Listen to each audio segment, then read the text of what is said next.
Good morning. This is Giovanni Gallucci, joined by Chloe Dawn and Rachel Donovan, and this is the Daily Trend Report. Morning, Giovanni. I brought a can of crazy water to this one, and I already know I won't drink it. Morning, all. I've had the Mustang keys in my hand since 5. Engine's warm, and I'm staying put. For now. Then let's get to it. Today, an AI study that says the model already picked your competitor before it ran a single search. Beef plants closing while the herd sits at a 75-year low, and what that hands the rancher with a freezer. And a wearable that ignored the tennis and won the tournament anyway. So Eddie put this at the top of his whole stack this morning, and Travis and Kendall both landed on the same story, so I read it twice. A researcher named Suganthan did the thing nobody thinks to do. Instead of reading what the model spits out on the screen, he went and read its network traffic, watched what it actually does under the hood across about 60 conversations, and he found that before the model fetches a single web page, it writes its own search query, and that query already has brand names sitting inside it. Before it looks anything up. It's already decided who's in the room. And here's the number that ought to rearrange somebody's whole quarter. A brand that lands in that self-written query shows up in the final answer about 33 times more often than a brand that only gets pulled in later, during the actual search. 33. He logged 86 separate cases where a brand got recommended and its website never got fetched at all. Not once in the conversation. So the site you optimized, the page you built for the robot, is downstream of a decision the model already made before it went looking. That's the part that should stop people cold. There's an entire cottage industry right now selling answer engine optimization. Structure your page, mark up your headers, feed the crawler. And the crawler mostly isn't shopping when it shows up. It's confirming a shortlist it walked in with. Okay, so if the page isn't what gets you on that shortlist, what does? Being named by actual humans in the text these models trained on. Trade press. A category roundup written by a person who has opinions. A podcast that publishes its transcript.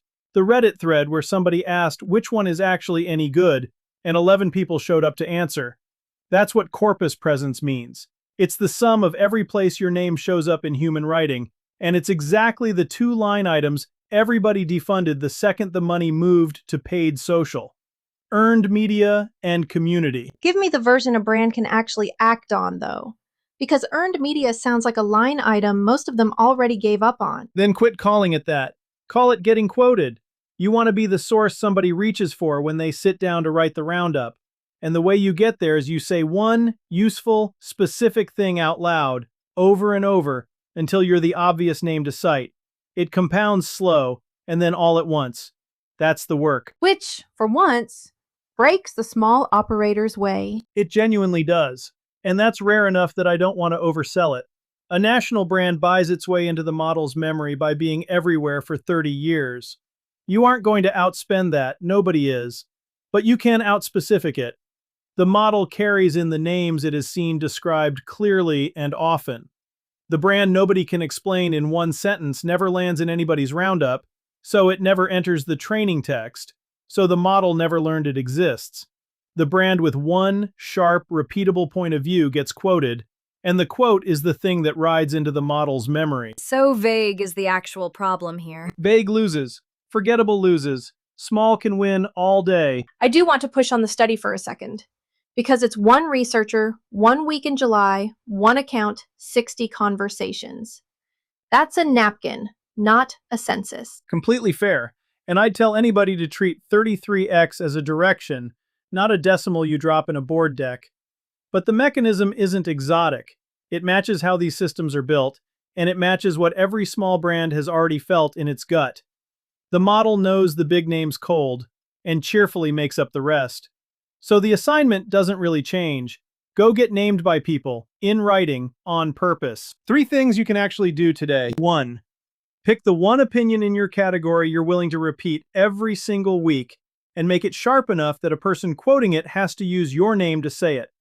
Vague brands never get cited, and what doesn't get cited never gets learned. 2. Go get named in somebody else's writing on purpose. Pitch one category roundup, get on one niche podcast that publishes a transcript, and answer the real question in the forum where your people already argue. Being in the sentence beats being in a backlink. 3. Once a month, ask the model straight up what it recommends in your category, and don't name yourself. Whatever it says back is your real top of funnel. Screenshot it, date it, and watch whether you ever start showing up. Kendall led his entire food section with this one, and Eddie and Travis both had it flagged, so it's not a one-model fluke. Tyson is closing beef plants. Joslyn, Illinois, gone. A case-ready plant in Utah, gone. The one in Washington, up for sale. What's left gets squeezed down to 3 plants: Nebraska, Kansas, Texas. And the reason sitting underneath all of it that the national cattle herd is at a 75-year low. 86 million head.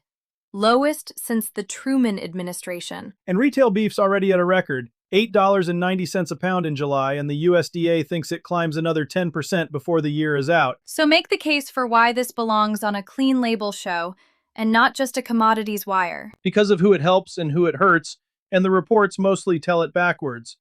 The headline is "A Big Company's Margin Problem."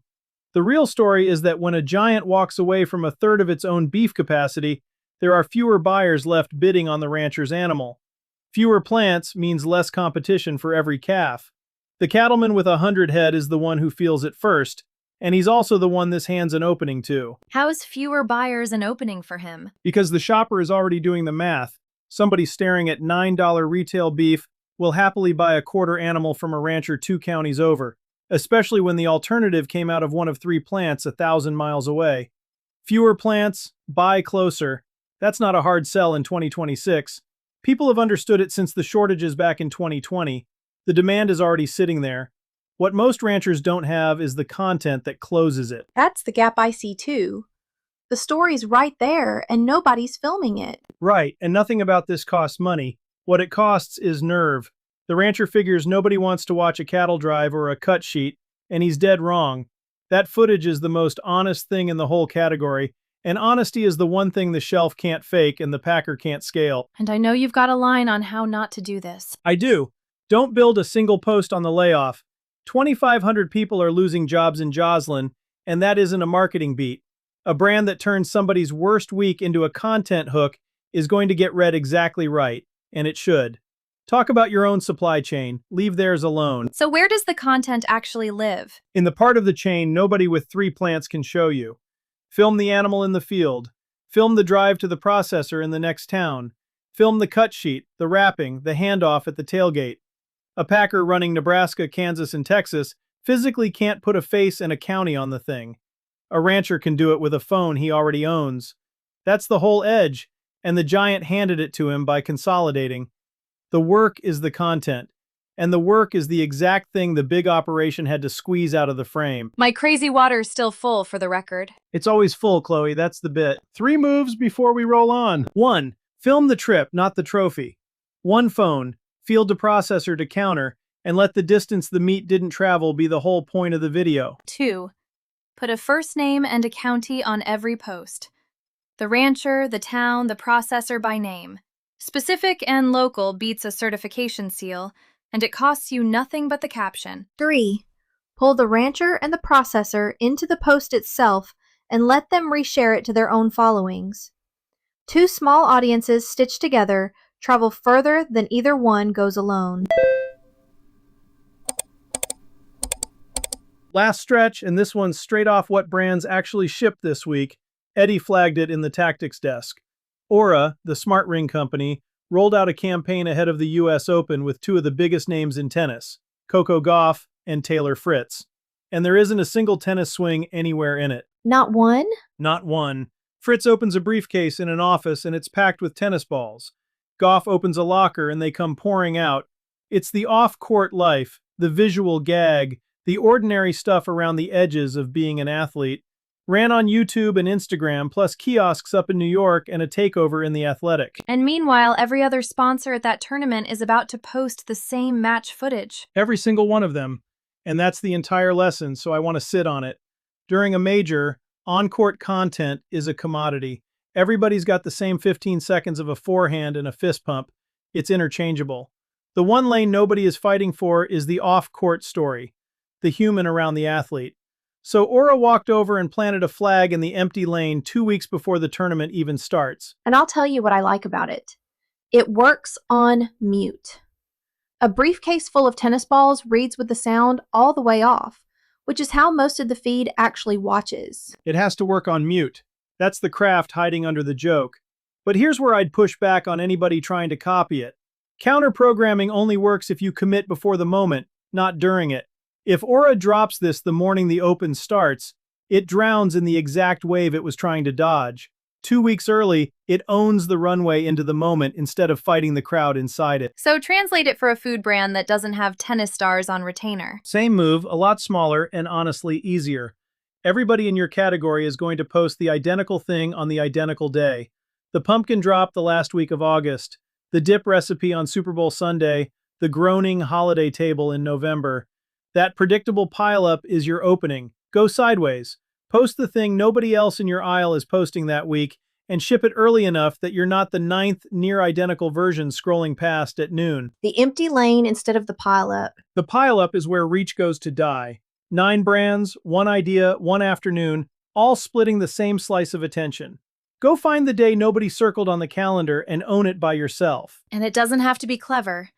It has to be early and a little bit sideways. That's it. Early and sideways beats clever and late every time. And you can plan it. You know the pumpkin wave is coming, the same way you know summer's going to be hot. Put the sideways idea on the calendar back in July. Plan the empty lane like you plan the busy one. The brands that win these moments aren't more creative than you. They just called their shot earlier. Which means the calendar is the creative tool here, not the camera. Half the job is timing. A good idea on the crowded day is a wasted idea. That same idea on the empty day is a hit. Same footage, different Tuesday. 3 things from this one. 1. Find the day everybody in your category posts the exact same thing and put your best idea on a different day entirely.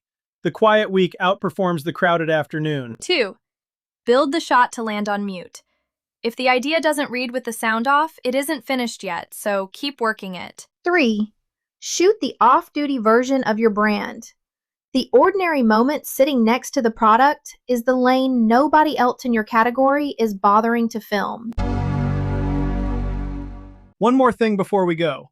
If you're a food or beverage brand and your feed's been sitting there flat, posting into the quiet, nothing landing, that's the thing I fix. I make the content. Short-form video, photography, the carousels, the whole stack, built on a strategy instead of guesswork. 15 plus years doing this in food and beverage. If your feed deserves better than it's been getting, come find me. gallucci.net or DM at gallucci.net on Instagram or LinkedIn. That's the show. Go make something worth watching.